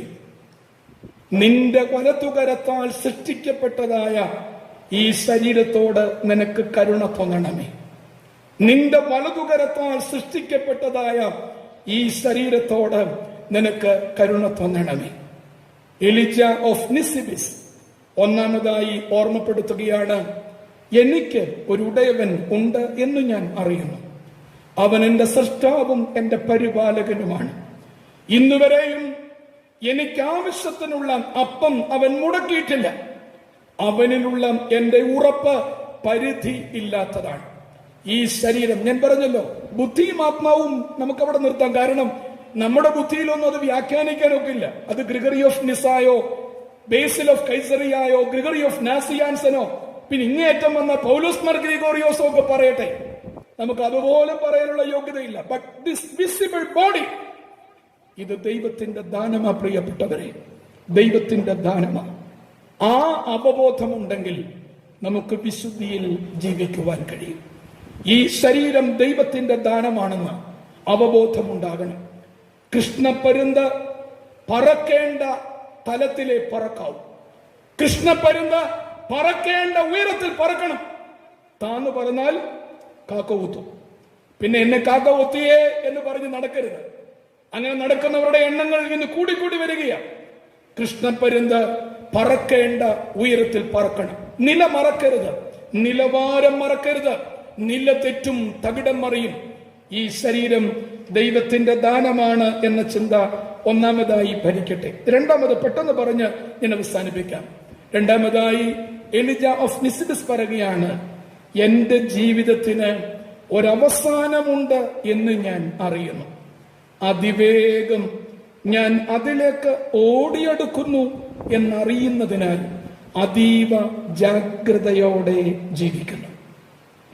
എന്റെ ജീവിതത്തിന് ഒരവസാനമുണ്ടെന്ന് ഞാൻ അറിയുന്നു. കർത്താവ് പറഞ്ഞ 80 കൂട്ടിക്കോ, ഗുണിച്ചോ. 365 ഗുണം 80, 25,000 സംതിങ്ങേ ഉള്ളു കേട്ടോ. അതിൽ തന്നെ എന്റെ 50 കഴിഞ്ഞു, ഇനി അതിന്റെ പകുതിയേ ഉള്ളൂ. ജീവിതത്തിന് ഒരവസാനമുണ്ട് എന്ന് ഞാൻ അറിയുന്നു. അതിവേഗം ഞാൻ അതിലേക്ക് ഓടിയെടുക്കുന്നു എന്നറിയുന്നതിനാൽ അതീവ ജാഗ്രതയോടെ ജീവിക്കുന്നു. ഒരു മരണബോധം എപ്പോഴും ജീവിതത്തിൽ ഉണ്ടാകണം. സങ്കീർത്തനക്കാരൻ 90-ാം സങ്കീർത്തനം 12-ാമത്തെ വാക്യത്തിൽ ഓർമ്മപ്പെടുത്തുന്നത് പോലെ, ഞങ്ങൾ ജ്ഞാനമുള്ളൊരു ഹൃദയം പ്രാപിക്കത്തക്കവണ്ണം ഞങ്ങളുടെ നാളുകളെ എണ്ണുവാൻ ഞങ്ങളെ പഠിപ്പിക്കണമേ. ഞങ്ങൾ ജ്ഞാനമുള്ളൊരു ഹൃദയം പ്രാപിക്കത്തക്കവണ്ണം ഞങ്ങളുടെ നാളുകളെ എണ്ണുവാൻ ഞങ്ങളെ പഠിപ്പിക്കണമേ.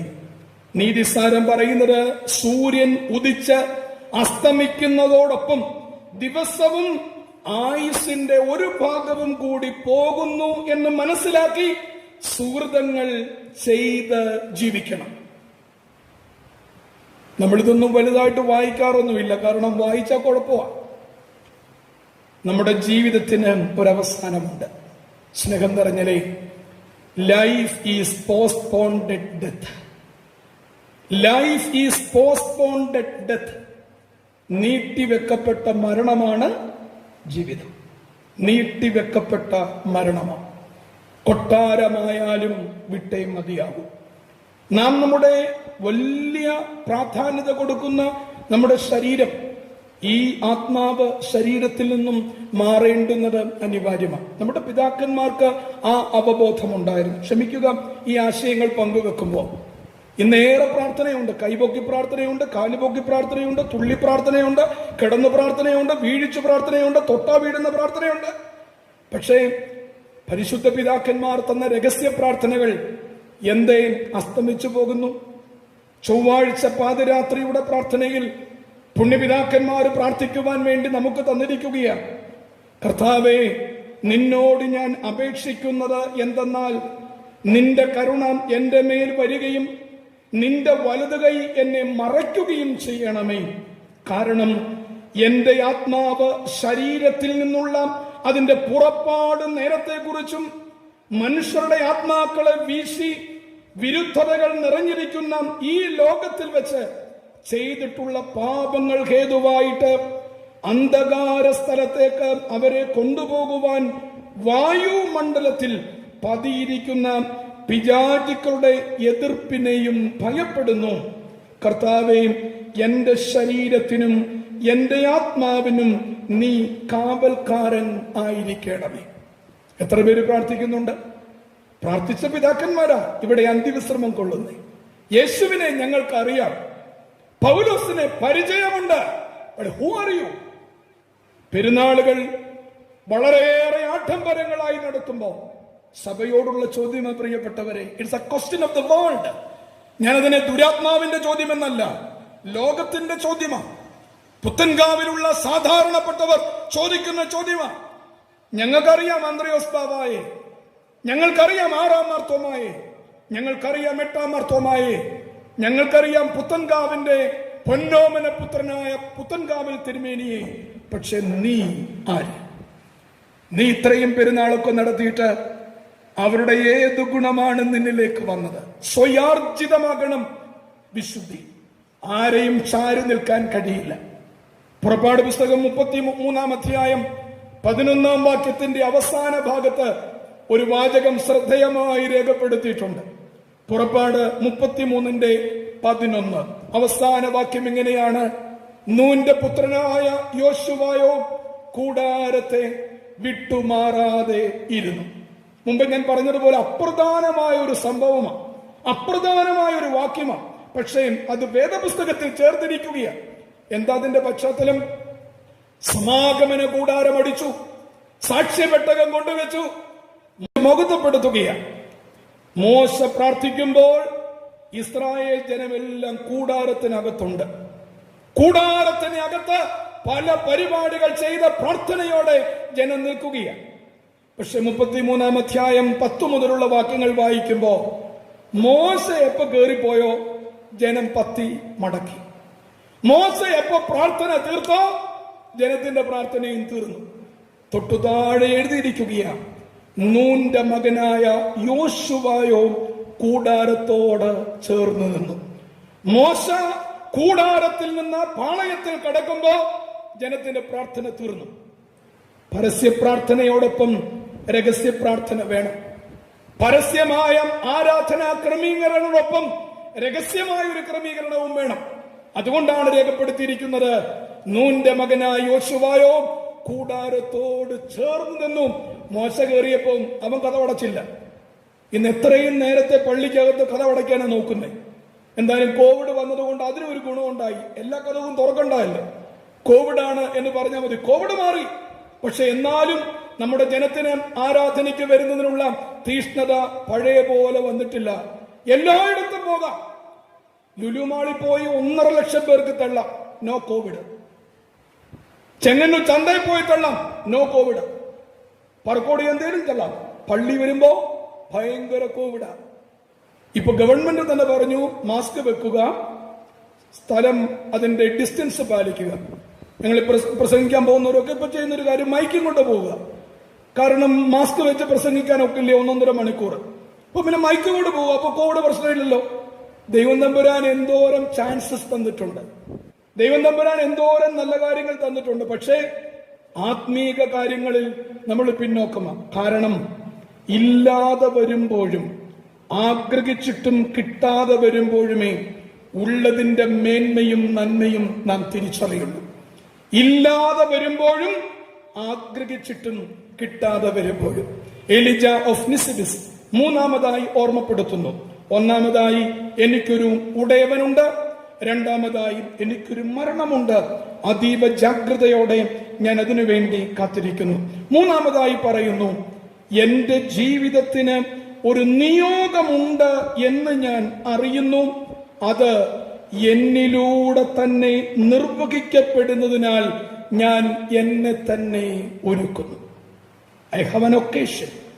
എനിക്കൊരു നിയോഗമുണ്ട്. വിശുദ്ധനായ പത്രോസ്ലീഹ 2-ാം ലേഖനം 1-ാം അധ്യായം 10-ാം വാക്യത്തിൽ പറയുന്നത് പോലെ, സഹോദരങ്ങളെ, നിങ്ങളുടെ വിളിയും തിരഞ്ഞെടുപ്പും ഉറപ്പാക്കുവാൻ അധികം ശ്രമിപ്പീൻ. നമുക്ക് ഓരോരുത്തർക്കും നിയോഗമുണ്ട് കേട്ടോ.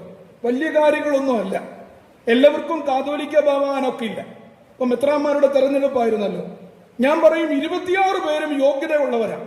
പക്ഷെ 7 പേർക്ക് യോഗം ഉണ്ടായിരുന്നുള്ളൂ. അതുകൊണ്ട് യോഗ്യതയില്ലെന്നല്ല, 26 പേർക്കും യോഗ്യതയുണ്ട്, 7 പേർക്ക് യോഗമുള്ളൂ. അത് ദൈവത്തിന്റെ നിശ്ചയമാണ്. ദൈവം ആരെ തിരഞ്ഞെടുക്കുന്നു, ആരെ ദൈവത്തിന് വേണമെന്ന് ദൈവത്തിന്റെ നിശ്ചയമാണ്. പക്ഷേ ഓരോരുത്തർക്കും അവരവരുടേതായ ഒരു നിയോഗമുണ്ട്. ഒരു വിവാഹിത പട്ടക്കാരൻ എന്ന നിലയിൽ എനിക്കൊരു നിയോഗമുണ്ട്. ഓരോരുത്തർക്കും അവരവരുടേതായ നിയോഗമുണ്ട്. നമ്മുടെ നിയോഗം തിരിച്ചറിഞ്ഞ് അതിനോട് പ്രതികരിക്കുമ്പോഴാണ് ജീവിതം അനുഗ്രഹമായി മാറുന്നത്. യെരുശലേമിന്റെ തെരുവോരത്ത് യോഹന്നാൻ സ്നാപകൻ അലറി വിളിക്കുകയാണ്. എന്താ അങ്ങനെ പറയുന്നേ? സർപ്പസന്തതികളെ, അണലി പുത്രന്മാരെ. നമ്മൾ വായിക്കുമ്പോ പേടിച്ചു പോകും, എന്നെ അലർക്കോ. പക്ഷേ സാധാരണ ജനങ്ങൾ ചെന്ന് ചോദിച്ചു, ഞങ്ങൾ എന്ത് ചെയ്യണം? 2 ഉടുപ്പുള്ളവൻ ഇല്ലാത്തവന് കൊടുക്കണം. ഭക്ഷണവും അങ്ങനെ തന്നെ. ചുങ്കക്കാർ ചെന്ന് ചോദിച്ചു, ഞങ്ങൾ എന്നാ ചെയ്യണം? നിങ്ങളോട് പിരിക്കാൻ പറഞ്ഞത് പിരിക്കണം, അന്യായമായി പിരിക്കരുത്. പടയാളികൾ ചെന്ന് ചോദിച്ചു, ഞങ്ങൾ എന്നാ ചെയ്യണം? നിങ്ങൾ ആരെയും ഭീഷണിപ്പെടുത്തരുത്, വ്യാജമായ കുറ്റാരോപണം ചെയ്യരുത്, ആർക്കുമെതിരായി കൈക്കൂലി വാങ്ങിക്കരുത്. Life is so simple. വലിയ കാര്യങ്ങളൊന്നുമില്ല പ്രിയപ്പെട്ടവരെ, വലിയ കാര്യങ്ങളൊന്നുമില്ല. അവനവനെ ആക്കിയിരിക്കുന്ന സ്ഥാനത്ത് അവനവന്റെ ഉത്തരവാദിത്വം ചെയ്താൽ മതി. ഓരോരുത്തരെയും ആക്കിയിട്ടുണ്ട്. അല്ലാതെ സർപ്പസന്തതികളെ, അണലി സന്തതികളെ ഒക്കെ എന്ന് പറഞ്ഞിട്ട് സാധാരണപ്പെട്ട ജനങ്ങൾ ചോദിച്ചപ്പോ ഹെർക്കൂലിയൻ ടാസ്ക് ഒന്നും അല്ല കൊടുക്കുന്നത്, സാധാരണ കാര്യങ്ങളാണ്. നിങ്ങൾ 2 ഉടുപ്പുണ്ടെങ്കിൽ 1 ഇല്ലാത്തവന് കൊടുക്കുക. ഭക്ഷണം അങ്ങനെ നിങ്ങൾ കൈകാര്യം ചെയ്യുക. ചുങ്കക്കാർ ചോദിച്ചു, നിങ്ങൾ പിരിക്കരുതെന്ന് പറഞ്ഞില്ല, ചന്തപ്പിരിവ് നടത്തരുതെന്ന് പറഞ്ഞില്ല, നടത്തിക്കോ. പക്ഷേ അന്യായമായിട്ട് നിങ്ങൾ പിരിക്കാൻ പോകരുത്. പടയാളികളോട് നിങ്ങൾ ലോ ആൻഡ് ഓർഡർ കീപ്പ് ചെയ്യരുത് എന്ന് പറഞ്ഞില്ല. പക്ഷെ ഒരുത്തിന് ഇന്നത്തെ കാലത്തെ പോലെ കുറ്റമില്ലാത്തവന്റെ മുകളിൽ കുറ്റം ഉണ്ടാക്കുകയും ചെയ്യും, തല്ലിക്കൊല്ലുന്നവനെ ഗുണ്ടയെ പിടിച്ച് രാജാവാക്കുകയും ചെയ്യും. അതല്ല, നിങ്ങൾ ആരുടെ പേരിൽ കുറ്റം ആരോപിക്കരുത്, നിങ്ങളുടെ ഡ്യൂട്ടി ചെയ്യുക. ഓരോരുത്തർക്കും അവരവരുടെ ഉത്തരവാദിത്വമുണ്ട്. 5-ാം സുവിശേഷമായി മാറുക. നമ്മൾ വായിക്കുന്നത് 4 സുവിശേഷങ്ങളാണ്, നമ്മൾ പ്രവർത്തിക്കുന്നത് 5-ാം സുവിശേഷം. പോട്ടെന്നും മറന്നു കളയെന്നും വിട്ടുകളയെന്നും സാരമില്ലെന്നും അങ്ങനെയൊക്കെ പറയുന്നത് 5-ാം സുവിശേഷം. എലിജ ഓഫ് നിസിബിസ് പറയുകയാണ്, എനിക്കൊരു നിയോഗമുണ്ട്, ആ നിയോഗം എന്നിലൂടെ തന്നെ ചെയ്യണം. മറ്റൊരാളെ സബ്സ്റ്റിറ്റ്യൂട്ട് ചെയ്യാൻ ഒക്കില്ല. ഞാൻ ചെയ്യേണ്ട നിയോഗം മറ്റൊരാൾക്ക് കൊടുക്കാൻ ഒക്കില്ല, അത് എന്നിലൂടെ ചെയ്യണം. അതുകൊണ്ട് ഞാൻ ആ കാര്യങ്ങൾ ചെയ്യുവാൻ അതീവ ജാഗ്രതയോടെ ജീവിക്കുന്നു. 4-ാമത്തെ കാര്യം കൂടെ പറഞ്ഞ് ഞാൻ അവസാനിപ്പിക്കാം. ഒന്നാമതായി പറയുന്നു, എനിക്കൊരു ഉടയവനുണ്ട്. ധ്യാനിക്കേണ്ടുന്നത് നമ്മുടെ ശരീരം മാത്രം ധ്യാനിച്ചാൽ മതി. കാണാത്ത ആത്മാവിനെയോ ദേഹിയോ നമുക്ക് മനസ്സിലാകാത്ത ആ വലിയ കാര്യങ്ങളെ കുറിച്ച്, അൺകോംപ്രഹെൻസിബിൾ ആയിട്ടുള്ള കാര്യങ്ങളെ കുറിച്ചല്ല, നമ്മുടെ ബോഡിയെ കുറിച്ച് ചിന്തിച്ചാൽ മതി. അവിടെ തന്നെ ധ്യാന വിഷയമാണ്. രണ്ടാമതായി എനിക്കൊരവസാനമുണ്ട്. അതുകൊണ്ട് അതീവ ജാഗ്രതയോടെ ഞാൻ ജീവിക്കുന്നു. മൂന്നാമതായി എനിക്കൊരു നിയോഗമുണ്ട്, അതെന്നിലൂടെ തന്നെ നിറവേറണം. നാലാമതായി ഞാൻ എവിടെയായിരുന്നാലും എന്റെ ദൈവം എന്നെ കാണുന്നു എന്ന് ഞാൻ അറിയുന്നു. അതിനാൽ തിന്മ ചെയ്യുവാൻ ഞാൻ ഭയപ്പെടും. ഞാൻ എവിടെയായിരുന്നാലും എന്റെ ദൈവം എന്നെ കാണുന്നു എന്ന് ഞാൻ അറിയുന്നു. അതിനാൽ തിന്മ ചെയ്യുവാൻ ഞാൻ ഭയപ്പെടും. പ്രിയപ്പെട്ടവരെയും, ഇത് വായിച്ചപ്പോ ഇനി എന്താണ് സുവിശേഷം? ഇനി എന്താണ് പ്രസംഗം? എനിക്കൊരു ഉടയവനുണ്ട്, എനിക്കൊരു അവസാനമുണ്ട്, എനിക്കൊരു നിയോഗമുണ്ട്, എന്റെ ദൈവം എന്നെ കാണുന്നുണ്ട്. ഞാൻ എവിടെയായിരുന്നാലും എന്റെ ദൈവം എന്നെ കാണുന്നുണ്ട്. ഞാൻ എന്തായിരുന്നാലും എന്റെ ദൈവം എന്നെ കാണുന്നുണ്ട്. ഇപ്പോഴത്തെ ഒരു പുതിയ വാചകമാണല്ലോ പോസ്റ്റ് ട്രൂത്ത് എന്നത്. സത്യാനന്തര കാലം, പോസ്റ്റ് ട്രൂത്ത് ഇറ എന്നാണ് പറയുന്നത്. 2016 ഡിക്ഷണറിയിൽ വന്ന വാക്കാണ്. ഇമോഷണലായി കാര്യങ്ങളെ ചെയ്യുന്നു. ഡേറ്റാസ് വേണ്ട, ബുദ്ധി വേണ്ട, വിവേകം വേണ്ട, ഇമോഷണലായി വാർത്തകൾ ഉണ്ടാക്കുന്നു. പ്രിയപ്പെട്ടവരെ, സത്യാനന്തര കാലത്തിൽ നാം സത്യത്തിൽ ജീവിക്കേണ്ടുന്നവരാ. എന്താണ് സത്യം? എന്റെ ദൈവം എന്നെ കാണുന്നു. അവൻ എന്നെ കാണുന്നത് കൊണ്ട് ഞാൻ പാപം ചെയ്യുവാൻ ഭയപ്പെടുന്നു എന്നതാണ് യഥാർത്ഥത്തിലുള്ള സത്യം എന്ന് പറയുന്നത്. കുഞ്ഞുണ്ണി മാഷ് പാടുന്നത് പോലെ, നീരറ്റാൽ വേരറ്റു, നേരറ്റാൽ നരനറ്റു. നീരറ്റാൽ വേരറ്റു, നേരറ്റാൽ നരനറ്റു. നമുക്ക് ഈ അവബോധം മതി. ഈ അവബോധത്തിൽ ജീവിച്ചാൽ മതി. ഞാൻ എവിടെ പോയാലും എന്റെ ദൈവം എന്നെ കാണുന്നു. നമുക്ക് അവബോധമുണ്ടോ? പെരുന്നാളിന്റെ ചടങ്ങുകൾ പങ്കെടുക്കുമ്പോൾ, ഞാൻ പ്രാർത്ഥിക്കുമ്പോൾ, ഞാൻ പ്രവർത്തിക്കുമ്പോൾ, ഞാൻ എന്റെ ദൈനംദിന ജീവിതത്തിലായിരിക്കുമ്പോൾ എന്റെ ദൈവം എന്നെ കാണുന്നു എന്ന അവബോധത്തോടെ ജീവിക്കുവാൻ സാധിക്കുമോ? എന്റെ വാക്കുകൾ ചുരുക്കുവാനുള്ള അനുവാദം ചോദിക്കുകയാണ്. യേശുവിനെ ഞങ്ങൾക്ക് അറിയാം, പൗലോസിനെ പരിചയവും ഉണ്ട്. നിങ്ങൾ ആരാണ്?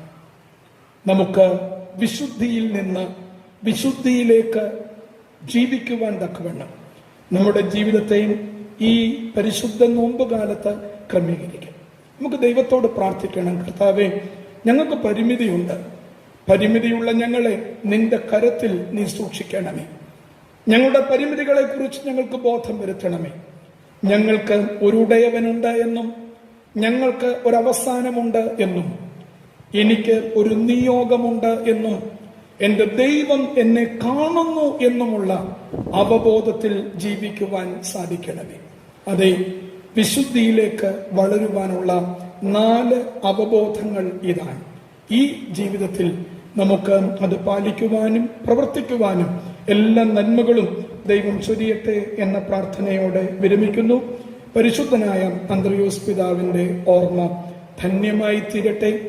ആ വിശുദ്ധിയിൽ ചാരി നിന്നുകൊണ്ട് എന്നും ജീവിക്കുകയല്ല, ആ മാഗ്നറ്റുമായി കണക്റ്റഡായി നാം ആകുന്ന ഇരുമ്പ് മാഗ്നിഫൈഡ് ആകാൻ, കാന്തത്തെ പോലെ ആ കാന്തിക ശക്തിയിലേക്ക് വളരുവാൻ നമുക്ക് ഇടയാകട്ടെ എന്ന പ്രാർത്ഥനയോടെ വിരമിക്കുന്നു.